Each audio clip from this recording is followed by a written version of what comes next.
School জীবনের প্রথম দিন পাওয়া বান্ধবীটি এখন তার জীবনসাথীকে পেয়েছে, আর তার সেই জীবনসাথীও আমাদের বৃহৎ বন্ধু দলেরই একজন। বিয়ের দিন ঠিক হতে না হতেই বান্ধবী জানিয়ে দিয়েছিল বিয়ের তারিখটা, আর বারবার করে বলেছিল তোদের যেন আসতেই হবে। তাই তাকে দেওয়া কথা রাখতে আমরা আবারও হাজির হলাম বিয়ের আগের দিন। শেষ বান্ধবীর বিয়ে বলে কথা, তাই সেখানে যাওয়ার জন্য তোড়জোড়ও অনেক আগে থেকেই শুরু করেছিলাম।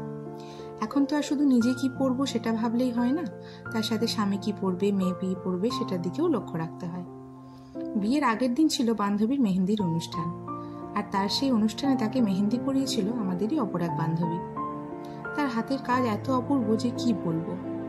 সে আমাকেও পরিয়ে দিয়েছিল মেহেন্দি, আর আমার হাতের মেহেন্দি দেখে তো আমার মেয়ে কেঁদেই অস্থির।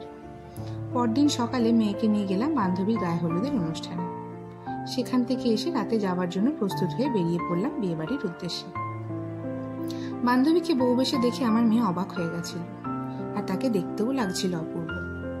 সেখানে দলের বাকি বন্ধু বান্ধবীদের সাথে দেখা করে আবারও পুরনো স্কুল জীবনে ফিরে গেলাম।